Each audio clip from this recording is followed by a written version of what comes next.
ఇదే అంశానికి సంబంధించి పూర్తిగా చర్చించే ప్రయత్నం అయితే చేద్దాం. ప్రస్తుతం వైఆర్టీవీ స్టూడియోలో ఉన్నారు నాతో పాటు నిరుద్యోగ జేఏసీ నేత జనార్దన్. వారితో మాట్లాడే ప్రయత్నం అయితే చేద్దాం. పూర్తిగా తెలంగాణ రాష్ట్ర రాజకీయాల పరిస్థితులు, దాంతోపాటు నిరుద్యోగుల అంశానికి సంబంధించి కూడా మాట్లాడే ప్రయత్నం చేద్దాం. నమస్తే జనార్దన్. నమస్తే. ఎట్లును? ఏం బాగాలేమన్నా. ఎందుకు, ఏమైంది? నిన్ననే మాకు కోర్టు జడ్జిమెంట్ వచ్చింది. ఆ కోర్టు జడ్జిమెంట్ కూడా ఇక్కడ 29 జీవో రాజ్యాంగబద్ధంగా రాజ్యాంగ విరుద్ధం అనేది ఇక్కడ కూడా కోర్టు తేల్చలేదు. సుప్రీంకోర్టు కూడా మనకు కాన్స్టిట్యూషనల్ ఇంటర్ప్రిటేషన్ చేయాల్సింది ఒక అత్యున్నత న్యాయస్థానం సుప్రీంకోర్టు. ఇక్కడ తేల్చినటువంటి అంశాన్ని కనీసం సుప్రీంకోర్టులోనే ఉన్న ఈ అంశం గురించి ఏదో తేలుద్ది అనుకుంటే ఏది కూడా తేలలేదు. కాబట్టి ఈ దేశంలో ఏం జరిగింది అసలు సుప్రీంకోర్టులో? మీరు ఏమనుకున్నారో అక్కడ జరిగింది ఏంటి? సుప్రీంకోర్టులో మొత్తం కూడా ఈ మేనేజ్మెంట్లో జరుగుతున్నాయి. ఎందుకంటే ఈ న్యాయ వ్యవస్థను ప్రశ్నిస్తే కంటెంప్ట్ ఆఫ్ ది కోర్ట్ అంటారు. కానీ న్యాయ వ్యవస్థను ఎందుకు ప్రశ్నించకూడదు? జడ్జిమెంట్స్ అనేటటువంటివి నువ్వు దాని గురించి విచారణ జరిపించి ఏదైతే మీ సైటేషన్లు ఇచ్చినటువంటి కేసెస్ ఉన్నాయో దానికి సంబంధించినటువంటి కేసులు అన్నిటిని చదివినాక అన్నిటి గురించి విన్నాక ఇరుపక్షాల నుంచి విన్న తర్వాత నువ్వు జడ్జిమెంట్లో ఏదన్నా ఒకటి రాయాలి. అసలు అది రాజ్యాంగబద్ధం కాదనేటటువంటి అంశానికి సంబంధించినటువంటి అంశం మధ్యప్రదేశ్ కోర్టు ఇచ్చింది. దాన్ని సుప్రీంకోర్టు అప్పీల్ చేసింది. సేమ్ ప్రిన్సిపల్స్, అక్కడ రూల్ అంటారు, ఇక్కడ జీవో అంటారు. అలాంటిది సేమ్ తెలంగాణలో ఉన్నప్పుడు కనీసం విచారించడానికి కూడా వాళ్ళు ఇంట్రెస్ట్ లేనప్పుడు మరి న్యాయ వ్యవస్థను ఎందుకు అడగకూడదు? మరి ఒక్క కేసు సేమ్ రూల్ ఉన్నటువంటిదే రాజ్యాంగ విరుద్ధం అని చెప్పేసి అలాంటిదే వచ్చినప్పుడు దాన్ని విచారించడానికి కూడా వాళ్ళు ఇంట్రెస్ట్ చూపించకుండా ఎమ్మటే డిస్మిస్ అంటే మరి ఈ న్యాయ వ్యవస్థను ఏమని చెప్పాలి? అంటే న్యాయస్థానంలో కూడా నిరుద్యోగులకు అన్యాయమే జరిగిందా? న్యాయస్థానంలో కూడా నిరుద్యోగులకు ఒక్కరికే కాదు, ఇప్పుడు జరుగుతున్నటువంటి అంశాలన్నిటిని పట్టుకొని చూస్తే న్యాయ వ్యవస్థలో న్యాయం జరుగుద్ది అనేటటువంటిది మాత్రం ముమ్మాటికి మనం ఆలోచన అనేటటువంటిది తప్పే. ఇది 129లో ఏముంది? జీవో 29 అనేటటువంటిది ఏంటంటే వీళ్ళు కాంగ్రెస్ వాళ్ళు చెప్తున్నటువంటి వర్షను, నిరుద్యోగులను చెప్తున్నటువంటి వర్షన్ రెండు ఉన్నాయి. జీవో 29 అనేటటువంటిది రూల్ ఆఫ్ రిజర్వేషన్ ఇంప్లిమెంట్ చేయమనేటటువంటిది చెప్పదు. జీవో 55 చెప్పుద్ది. మనకి ఎన్ని అయిన పోస్టులు ఉంటే వాటిలలో సగం రిజర్వేషన్స్ పోతే సగం పోస్టులు అనేటటువంటివి ఓపెన్లో ఉంటాయి. ఓపెన్లో ఫస్ట్ ఓపెన్ నింపినాక రిజర్వేషన్స్కి రావాలి. కానీ కొన్ని సందర్భాలలో ఎట్లుంటుందంటే బ్యాక్లాగ్ క్యారీ ఫార్వర్డ్ ఉంటే ఓపెన్ నింపినాక క్యారీ ఫార్వర్డ్ నింపి తర్వాత రిజర్వేషన్లకు రావాలి. ఇది స్క్రీనింగ్ టెస్ట్ కాబట్టి ఇక్కడ ఎట్లుంటుందంటే ఓపెన్కి సెలక్షన్ అయిపోయినాక మెయిన్స్కి వెళ్ళేటప్పుడు దాని తర్వాత రిజర్వేషన్లోకి రావాలి. ఇక్కడ ఏం జరుగుతుందంటే ఓపెన్లో ఉన్నటువంటి వాళ్ళను మళ్ళా రిజర్వేషన్లు చూపించారు. ఇది మనకి ఇప్పటి వరకు భారతదేశంలో రాజ్యాంగం అమల్లోకి వచ్చినప్పటి నుంచి ఇప్పటి వరకు కూడా ఉన్నటువంటి జడ్జిమెంట్స్ అన్నీ కూడా రూల్ ఆఫ్ రిజర్వేషన్ని అప్పీల్ చేస్తున్నాయి కోర్టులన్నీ. దానికి విరుద్ధంగా ఉన్నది 29 జీవో. ఈ 29 జీవో అనేటువంటి రాజ్యాంగ విరుద్ధం. దీనికి కాంగ్రెస్ వాళ్ళు చెప్తున్నటువంటిది ఏంటంటే దేశంలో బీసీలు ఎక్కువ ఉన్నారు, 29 జీవో వల్ల బీసీలు ఎక్కువ మంది మెయిన్స్కి వచ్చారని చెప్తున్నారు. కరెక్టే, బీసీలు ఎక్కువనే ఉన్నారు. మరి వాళ్ళు ఎక్కువ ఉన్నప్పుడు వాళ్ళకు అనుగుణంగా రిజర్వేషన్స్ ఇవ్వు. రిజర్వేషన్స్ ఇవ్వకుండా నువ్వు అక్రమార్గంలో ఎక్కువ ఉన్నారని చెప్పేసి రూల్ను వైలేట్ చేసి ఎక్కువ మందిని తీసుకొని వచ్చి బీసీలకు ఎస్సీలకు మధ్య, బీసీలకు ఈడబ్ల్యూఎస్ వాళ్ళకు మధ్య, బీసీ ఎస్టీలకు మధ్య పంచాయతీ పెట్టడం అనేటువంటి కరెక్ట్ కాదు. ఏమంటుంది అసలు కాంగ్రెస్ పార్టీ మీ విషయంలో? అంటే before elections, after elections? Before elections కాళ్ళు పట్టుకున్నది, ఆఫ్టర్ ఎలక్షన్స్ కాళ్ళతో కడుపులో దంతుంది. ఇది కాంగ్రెస్ యొక్క వైఖరి.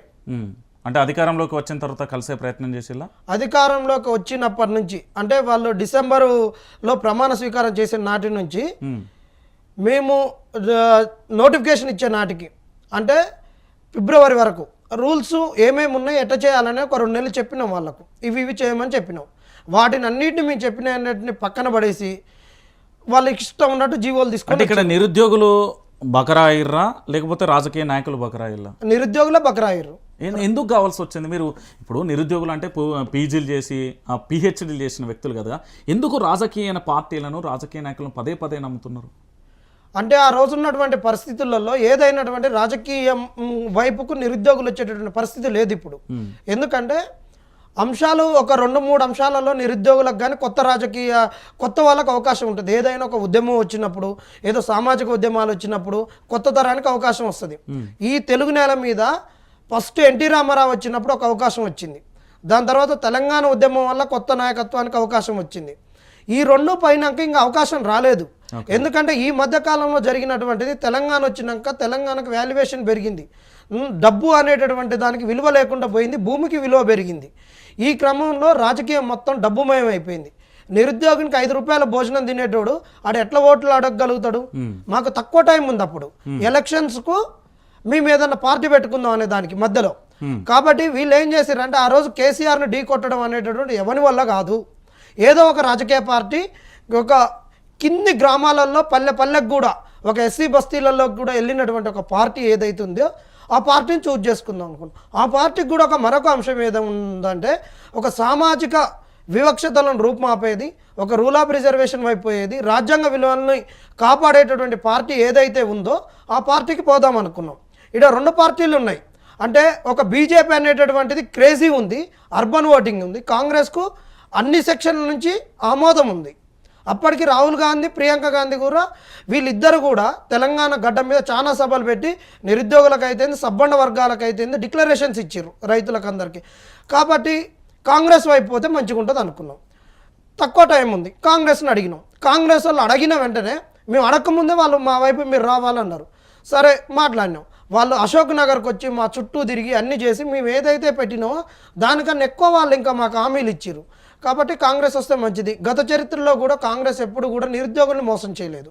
అంటే సమాజాన్ని మోసం చేసింది, స్కాములు చేసింది, కాంగ్రెస్ చాలా ఘోరాలు నేరాలు చేసింది. కానీ ఉద్యోగుల్ని ఎప్పుడు మోసం చేయలేదు, అంత ఇబ్బంది పెట్టలేదు అప్పుడున్న పరిస్థితుల్లో బీఆర్ఎస్తో పోల్చుకుంటే. కాబట్టి కాంగ్రెస్కి మేము మద్దతు తెలిపాం. అంటే ఇప్పుడు జీవో 29 మొత్తానికి డిస్మిస్ అయిపోయింది. తదుపరి భవిష్యత్ కార్యాచరణ ఇంకేముంటుంది మరి? వీళ్ళు కనుక ఇప్పుడు ఎవరైతే ఉన్నారో కాంగ్రెస్ వాళ్ళు కానీ బీఆర్ఎస్ వాళ్ళు కానీ అందరూ కూడా నిరుద్యోగులు మోసం చేశారు.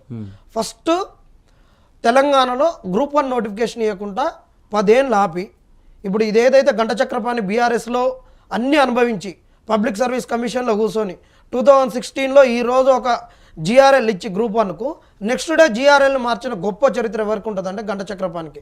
ఫస్ట్ జిఆర్ఎల్లో ఆర్డీఓ కాంగ్రెస్ పార్టీలోకి వెళ్ళిపోయి అదే ఈ కేసీఆర్కి అత్యంత దగ్గర ఉండడం వల్ల కేసీఆర్ అనేటోడు ఆయన మాట నమ్మి ఆయన ఒకటి పెడతాడు, తెలంగాణ అడ్మినిస్ట్రేటివ్ సర్వీస్ అని టాస్ అని పెడుతున్నాడు. యూపీఎస్సీ లెక్క. యూపీఎస్సీకి ఉన్న గొప్పతనం ఏంటంటే ఐఏఎస్గా సెలెక్ట్ అయితే నువ్వు ఉన్నటువంటి 30 డిపార్ట్మెంట్లలో నీ రిటైర్మెంట్ వరకు ఏ డిపార్ట్మెంట్ అయినా తిరగొచ్చు. అది ఇక్కడ అట్లా ఉండదు. గ్రూప్ 1లో నీకు 28 డిపార్ట్మెంట్లకు పోస్టులు సెగ్రిగేట్ చేస్తారు. ఆర్డీఓ అయితే నువ్వు రెవెన్యూలోనే ఉండాలి, నువ్వు రెవెన్యూలోనే నీకు ప్రమోషన్స్ ఉంటాయి.